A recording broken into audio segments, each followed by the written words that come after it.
Vous écoutez France Culture.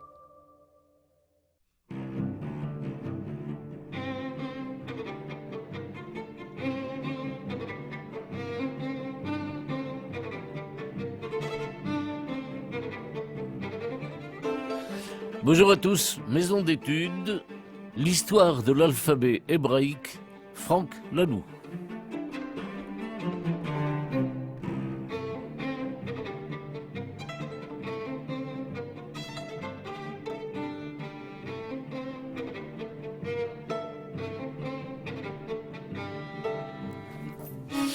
Franck Laloux, bonjour. Bonjour. Alors, je ne sais pas en vérité comment il faut vous présenter. Vous avez des activités professionnelles diverses et variées, mais je dois dire que c'est le calligraphe, auteur de l'alphabet hébraïque, que je souhaitais accueillir ce matin. Avant qu'on en vienne au travail que vous avez réalisé depuis de longues années sur les lettres hébraïques et sur leur signification, une première question: quelles sont les caractéristiques de la calligraphie hébraïque? Existe-t-elle depuis longtemps? Il y a de la calligraphie dès qu'il y a de l'écriture. On invente l'écriture et certaines personnes vont tâcher de la rendre la plus belle possible. Et donc on peut dire que la calligraphie et l'écriture vont de pair.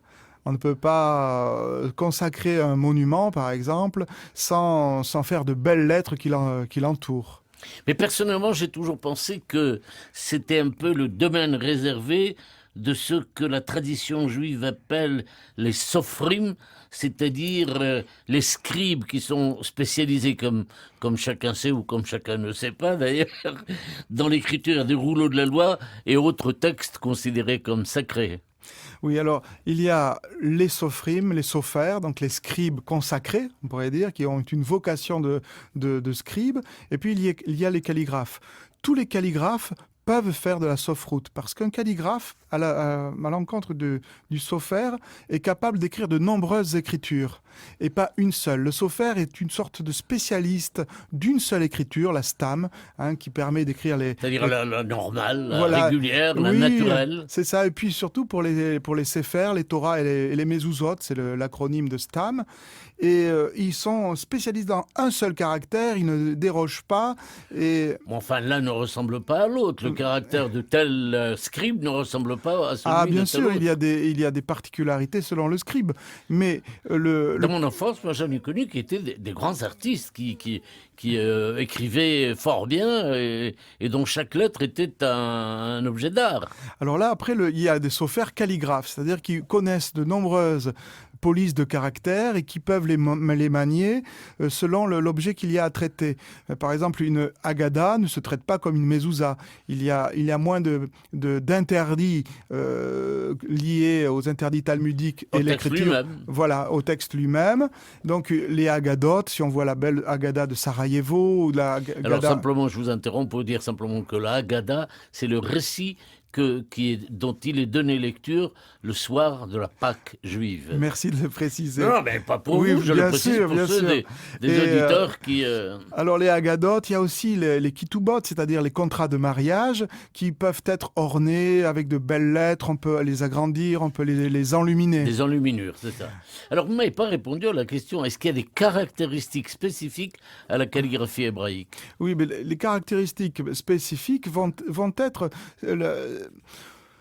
Si on regarde l'histoire de la calligraphie latine, par exemple, en parallèle avec la calligraphie hébraïque, il y a un très très beau livre qui a été publié par les musées de France par Monsieur Garel et qui retrace le parallèle entre la calligraphie hébraïque et la calligraphie latine. Et les calligraphes hébraïques suivent les modes. C'est-à-dire quand les copistes de Bible latins font des enluminures, les copistes de calligraphie, de textes sacrés juifs vont faire aussi des enluminures. Alors qu'est-ce qui a poussé Franck Laloux à faire de la calligraphie sa spécialité pratiquement? Parce que vous avez consacré un certain nombre de livres à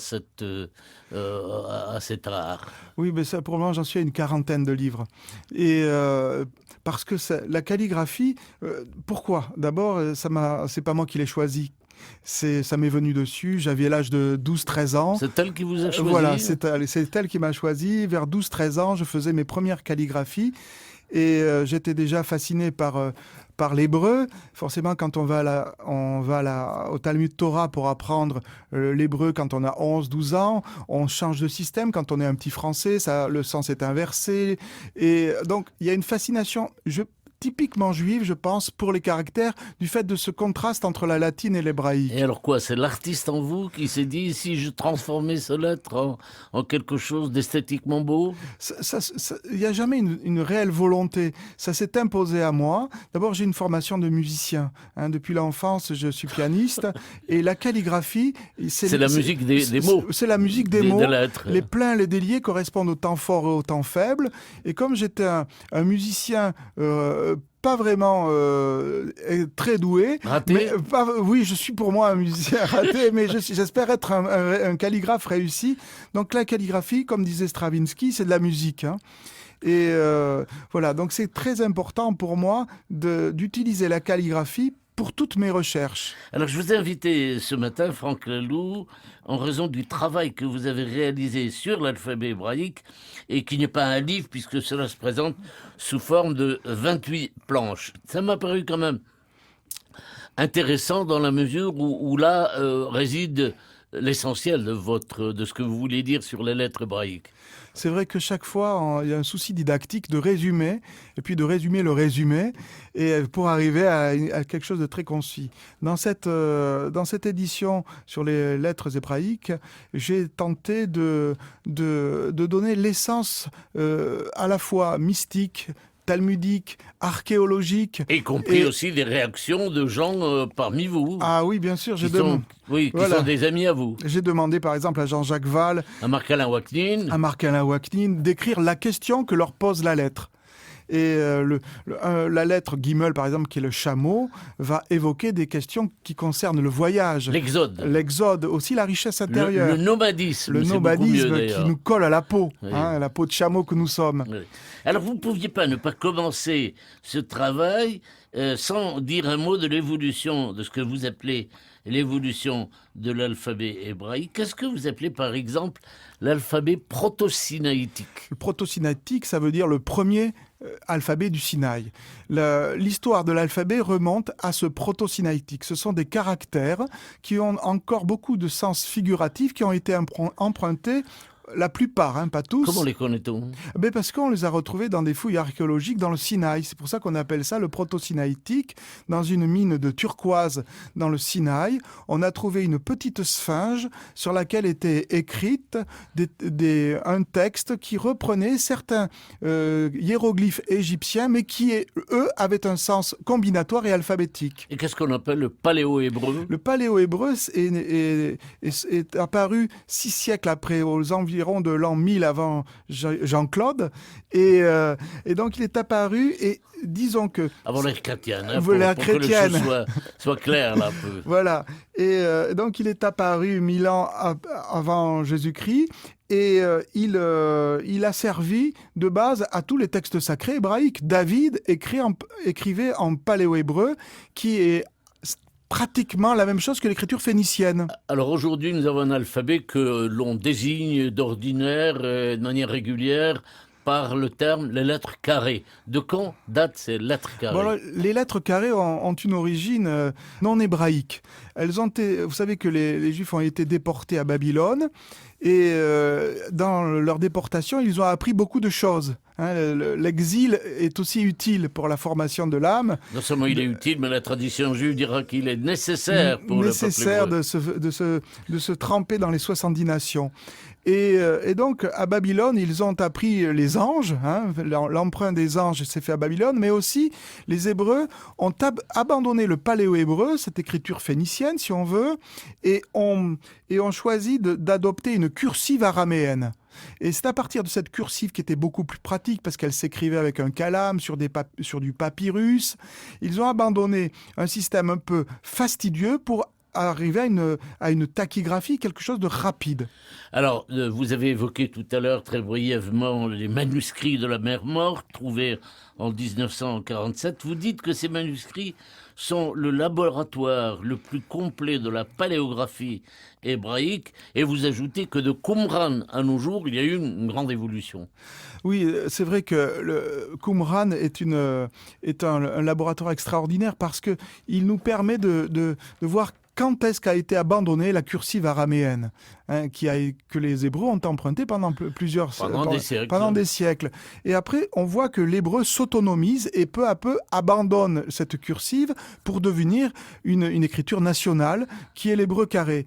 Mais vous savez, il y a très peu de différence entre l'hébreu de Qumran et l'hébreu moderne. Un enfant de 9 ans peut tout à fait lire les manuscrits de la mer Morte. Oui, d'ordinaire, André Schwacke avait une formule pour expliquer tout cela. Il disait que si, par extraordinaire, le patriarche Abraham ou Moïse débarquaient parmi nous, eh bien, on comprendrait son langage et il comprendrait l'hébreu moderne. Sauf que l'hébreu moderne a évidemment, par la force des choses, inventé un certain nombre de termes dont il avait besoin parce que la nécessité technologique et de la modernité l'imposait. C'est sûr qu'Abraham plutôt prenait le chameau que l'autobus.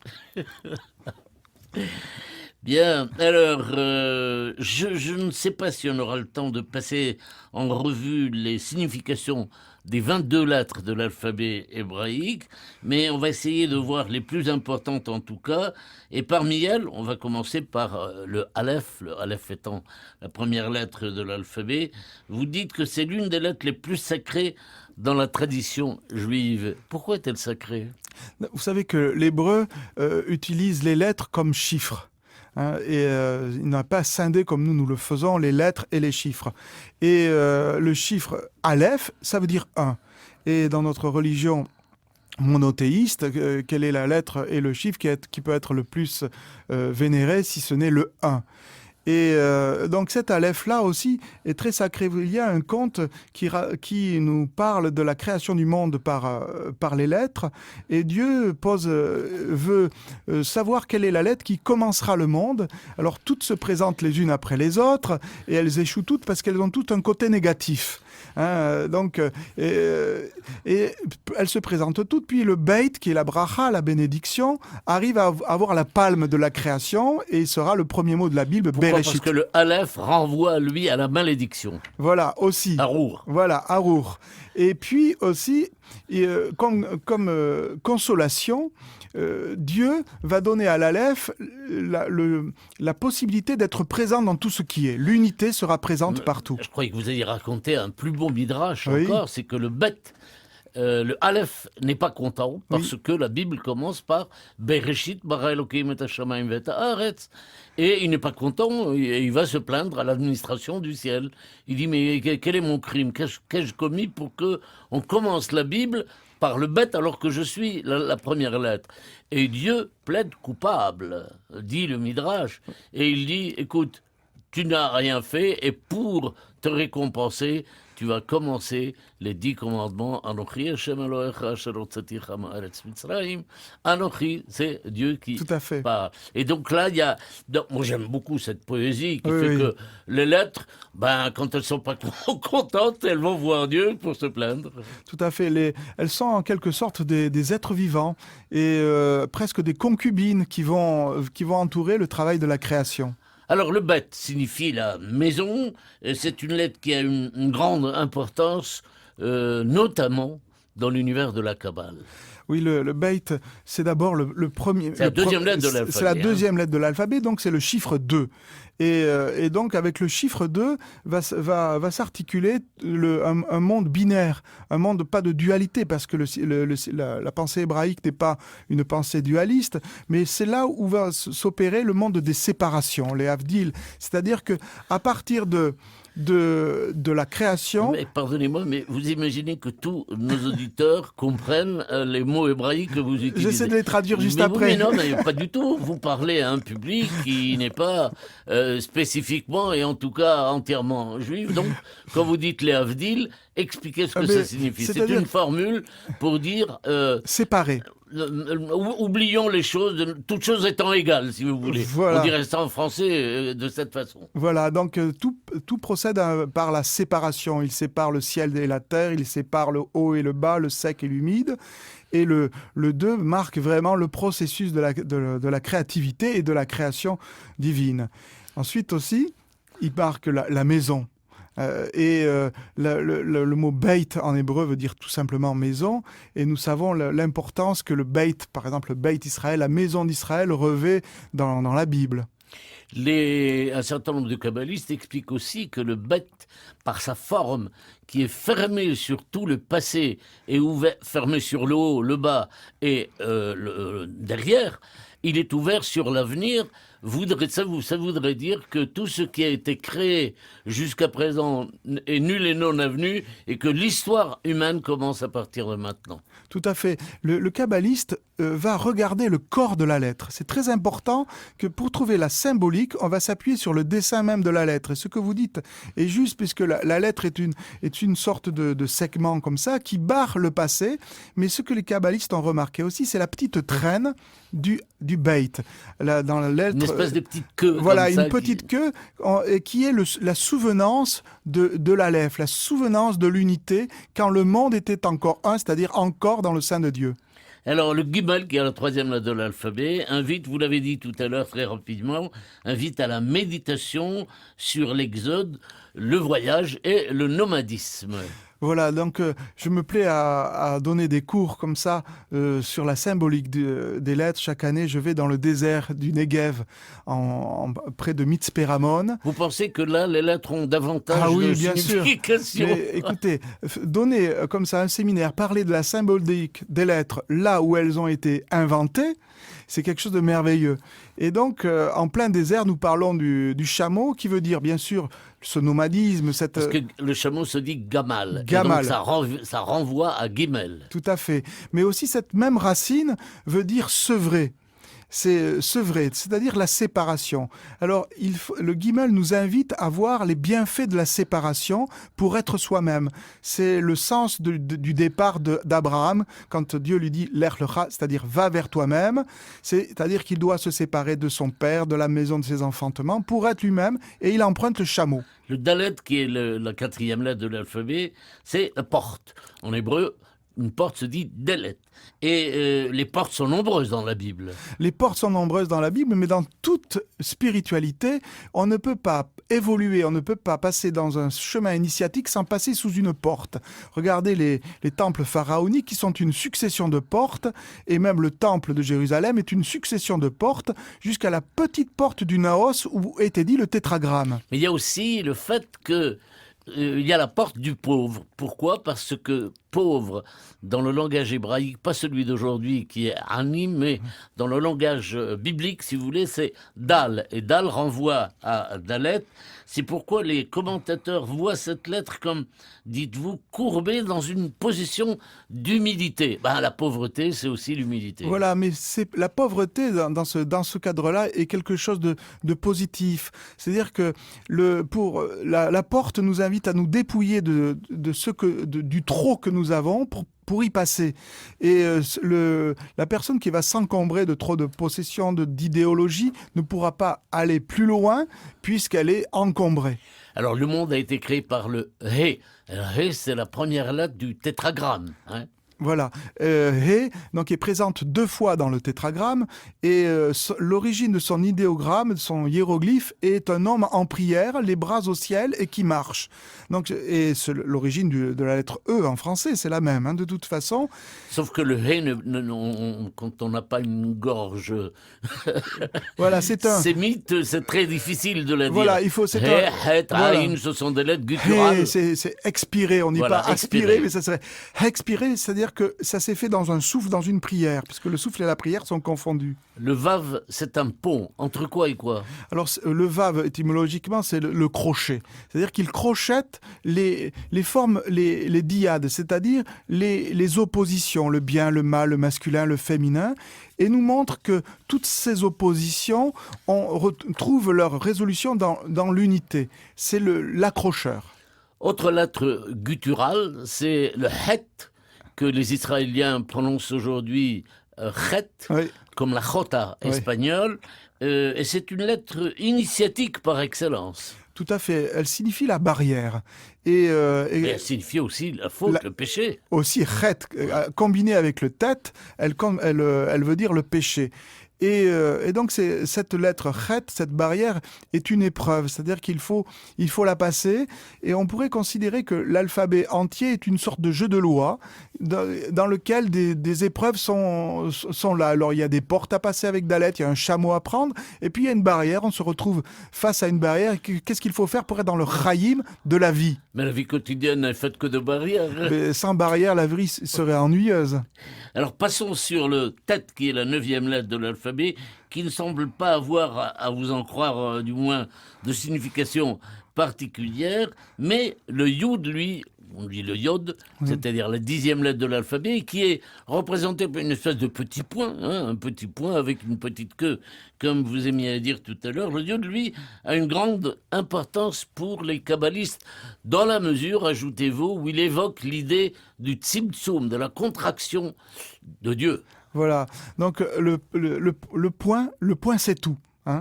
Le yod, en calligraphie, c'est aussi intéressant de voir comment l'esprit hébraïque permet de lier le geste du calligraphe avec la symbolique. Le yod est la chose la plus simple. On fait ce point avec un petit crochet en haut, un petit crochet en bas qu'on appelle l'apex ou l'empattement. Et chez les calligraphes, ça vous chez les plaît bien, calligraphes. parce que Voilà. j'ai jamais entendu ces mots. Oui. Voilà, l'apex et le calligraphe, et l'empattement, c'est beau comme terme. Et celui qui sait... L'empattement, on comprend ce que voilà, ça veut dire. c'est vers le bas, et Oui, l'apex, oui. c'est le petit crochet du haut. Mais celui qui sait tracer, calligraphier un yod, c'est calligraphier toutes les lettres. Ah. Parce que si je sais faire un yod, je sais faire un vav, parce que le vav se compose d'un yod plus d'une barre. Je sais faire un gimel, parce qu'il y a un yod, une barre et une horizontale. Je sais faire le shin, qui a 3 yods. Mais tout cela, c'est en calligraphie, parce que dans l'écriture normale, on écrit yud, un point, un point. Bien sûr, mais là, en calligraphie, c'est l'art du plein et du délié, du temps fort et du temps faible. Et on a une jubilation à tracer des yods qui font qu'on peut en faire des milliers. Moi, il m'est arrivé de faire des fois 1200 ou 2 ou 3000 yods sur une seule planche, tellement elle est jubilatoire. Jubilatoire, dites-vous? La calligraphie est jubilatoire, comme la musique, comme quand on joue du Bach, par exemple, on jubile. Et calligraphier est jubilatoire. Alors, je passe sur la lettre Kaf, mais elles ne sont pas très intéressantes, pour en arriver surtout à celle qui, à mon sens, est la plus intéressante de tout l'alphabet hébraïque, c'est le Lamed. Le Lamed, pourquoi? Parce qu'il renvoie à la notion d'étude. Et ce serait quand même naturel que dans l'émission Maison d'études, on s'intéresse à la lettre Lamed. Voilà, le Lamed est vraiment dédié pour cette émission.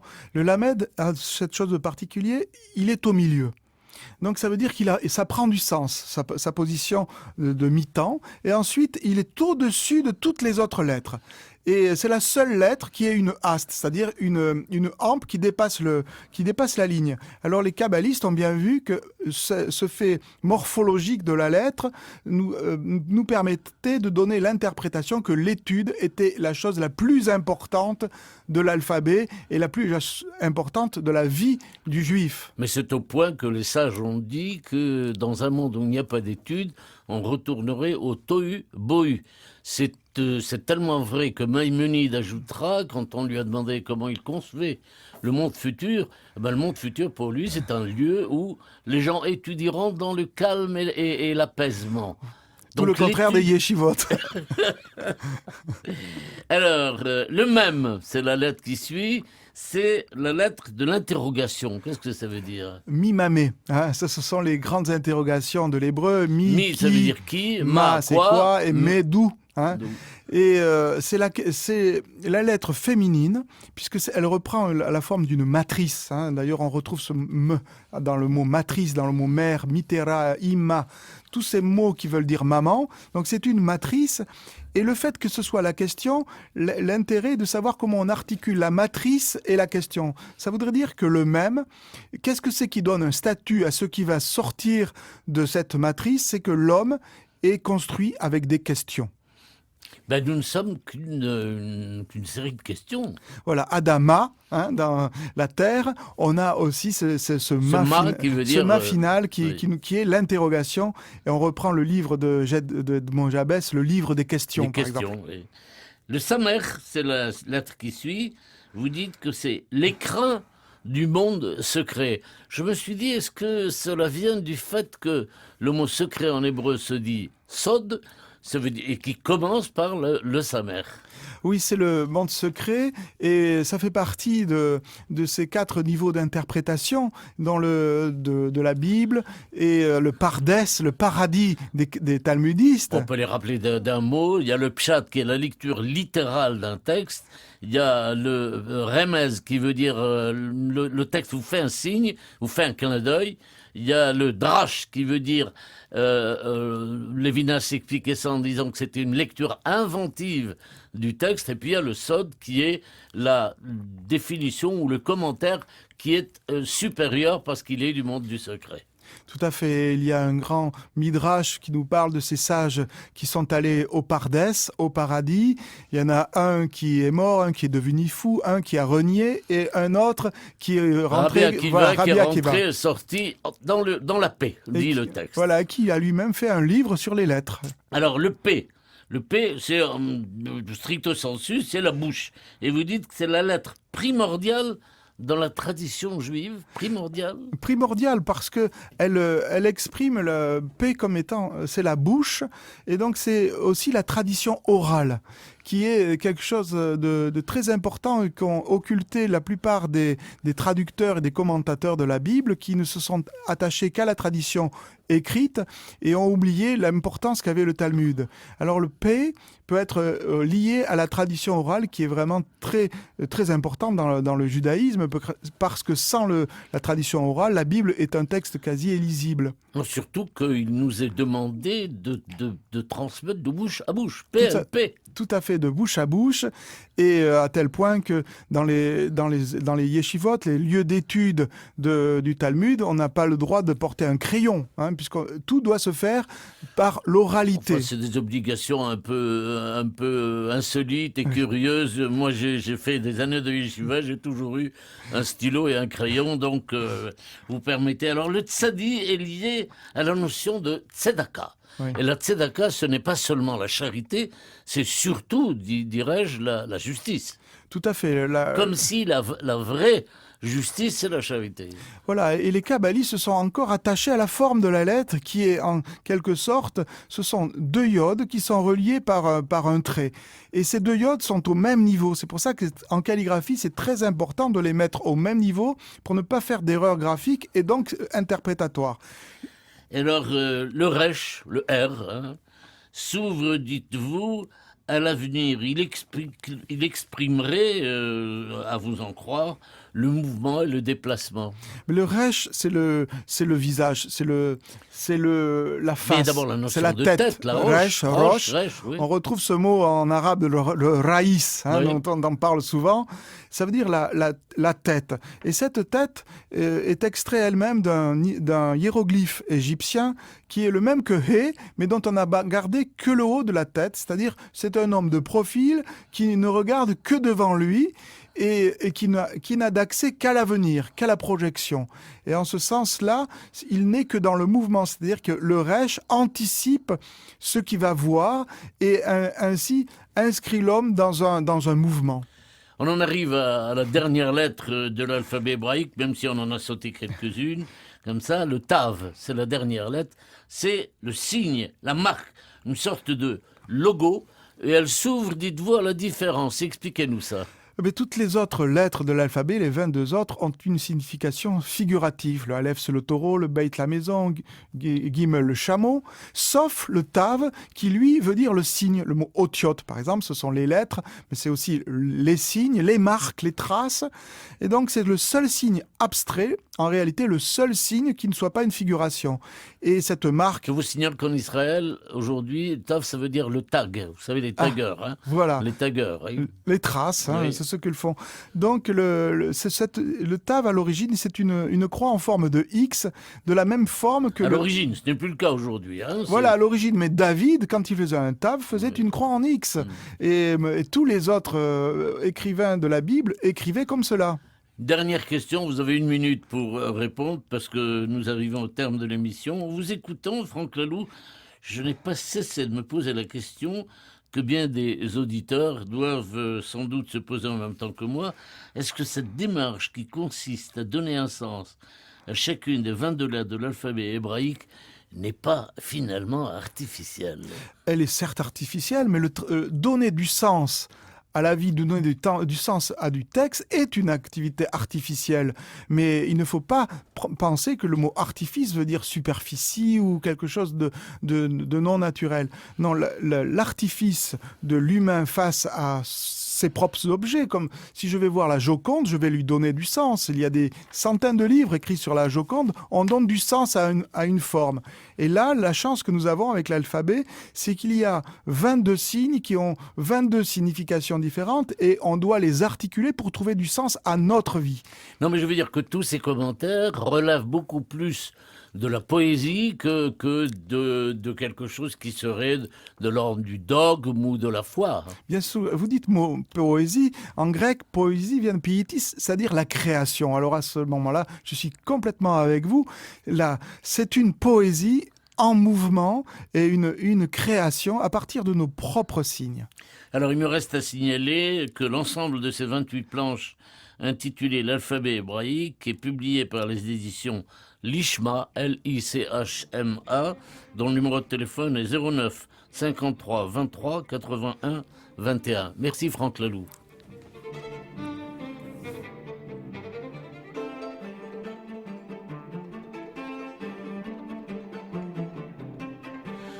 C'était Maison d'études, une émission de Victor Malka. Notre invité ce matin était Franck Laloux et nous avons parlé de l'histoire de l'alphabet hébraïque. À la cabine technique, Amandine Grevose, chargée de réalisation Bruno Sourcy.